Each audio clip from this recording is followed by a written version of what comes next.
सोच लिया जुहेब कि मैं मम्मी से बात कर लूँगी। तुम तो अपने वालिदैन से बात कर लोगी, लेकिन मेरे लिए थोड़ी सी प्रॉब्लम है। क्यों? उन्हें तुम्हारी खुशी अजीज नहीं है क्या? ऐसी बात नहीं है फरीब, हमारे यहाँ सिर्फ मम्मी पापा ही नहीं बल्कि पप्पा को भी मनाना पड़ता है। तो कब करोगे उन्हें राजी?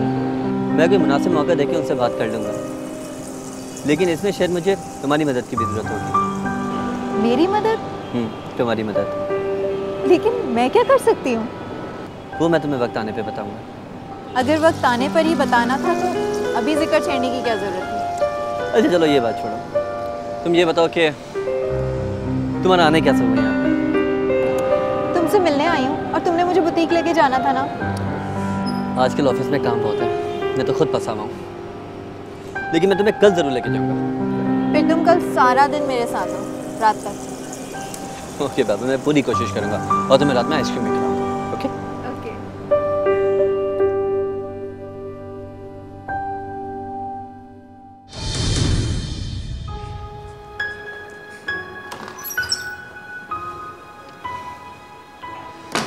अस्सलाम वालेकुम अम्मी। वालेकुम अस्सलाम। ज़ुहैब इधर आओ, बैठो, मेरी बात सुनो।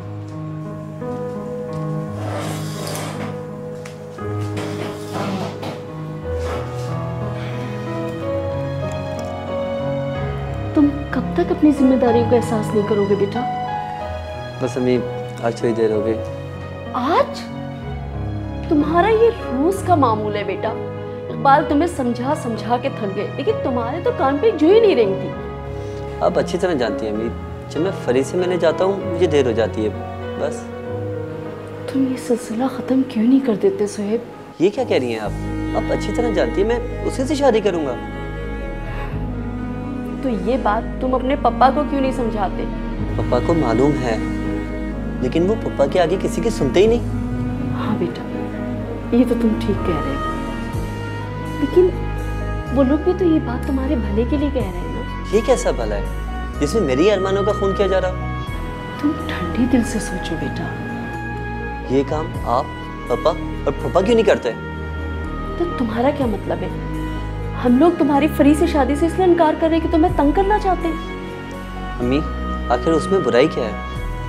देखो बेटा, हमने आज तक तुम्हारी किसी बात से इनकार नहीं किया, लेकिन ये फैसला तुम्हारी अगली सारी जिंदगी पे डिपेंड करता है।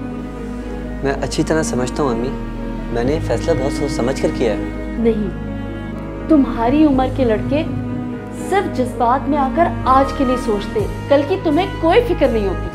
अम्मी प्लीज मेरी खातिर। मैं तुम्हारे बाप की फितरत से बहुत अच्छी तरह वाकिफ हूँ। अगर उनको इतनी सी भी भिनक मिल गई ना कि मैं तुम्हारी तरफदारी कर रही हूँ तो वो मुझसे भी खफा हो जाएंगे। खैर, खाना लगाऊं या खाकर आए? मैं खाकर आया हूँ, आप आराम कर लें। वैसे मेरी वजह से आपकी बहुत रातों की नींदें खराब हुई। ठीक है, तुम भी जाकर सो जाओ। Good night.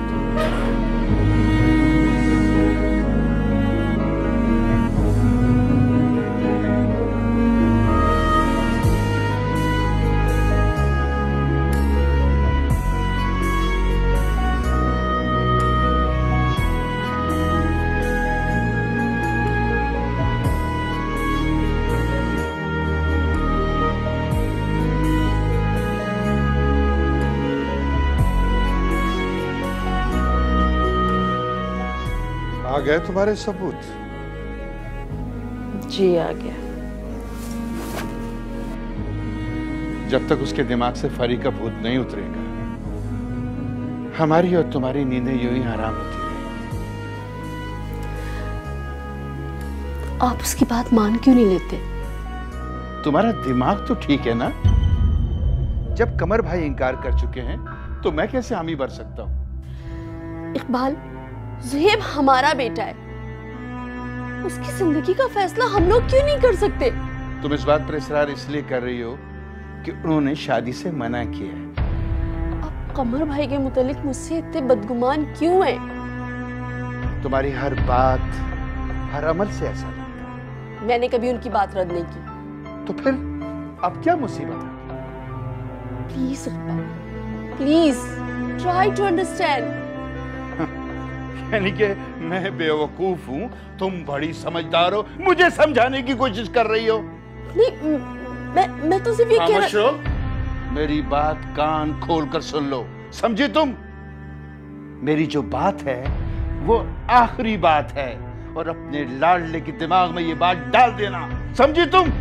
मुझे समझाने चलिए, मुझे समझाएगी बैठ के कि मैं सोच रही थी कि इस बात का क्या हल निकलेगा, कि इकबाल अपनी जिद पर अड़े हुए थे और ज़ुहैब भी इन्हीं का बेटा था। वो उनसे ज़्यादा ज़िद्दी था। मैं इन दोनों की बातों में फंस चुकी थी, एक अजीब सी उलझन का शिकार थी, क्योंकि एक तरफ शौहर था और दूसरी तरफ बेटा।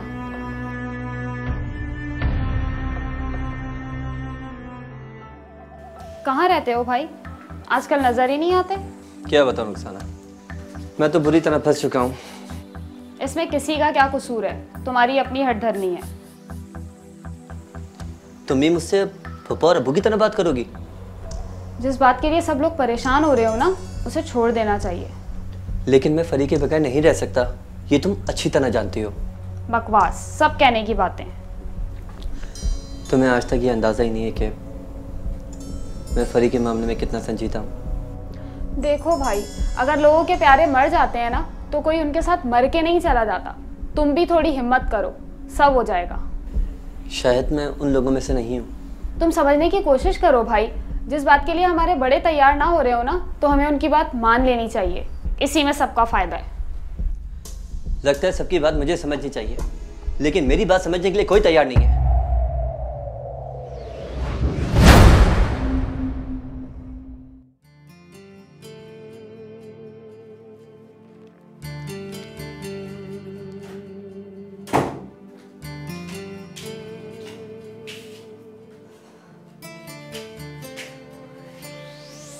क्या हुआ तुम्हें? मूड क्यों ऑफ है तुम्हारा? दिमाग खराब हो गया है ज़ुहैब का, हमें अपना दुश्मन समझता है। ये तो है, इसीलिए तो मैंने उसे समझाना ही छोड़ दिया है। मगर देखो ना, उसकी वजह से पूरे घर में टेंशन फैल गई है। और नहीं तो क्या, क्या ऐसे होते हैं भाई? अच्छे भाई तो पहले अपनी बहनों की शादियां करते हैं, मगर ये तो खैर, तुम्हारी शादी में ज़ुहैब का कोई कसूर नहीं। कितने अच्छे अच्छे घरानों से तुम्हारे रिश्ते आए थे, और तुम, पता नहीं तुम्हें क्या नज़र आता है ज़ुबैर में, सारे रिश्तों से इनकार कर दिया। तो क्या करती मैं? किसी का कद छोटा, किसी का रंग काला, और तो और उस चश्मिश को देखा था जिसकी आंखें बाहर निकली आ रही थी। क्या तुम किसी ऐसे आदमी से चाहती हो मेरी शादी हो जाए? अच्छा खैर, इन बातों पे अपना मूड ऑफ नहीं करो। ये बताओ, तुमने देखा है फरी को? हाँ, देखा तो है, कोई ख़ास नहीं है, और सच पूछो मुझे तो बिल्कुल पसंद नहीं है। पता है, इसके अंदर सरासर गलती अम्मी की है। अगर शुरू में ही अम्मी कुछ सख्ती करती ना ज़ुहैब पे, तो नौबत यहाँ तक नहीं आती। अम्मी का लाडला जो है ज़ुहैब। पर अब क्या करें? करना क्या है, पापा और फुप्पा खुद ही संभाल लेंगे।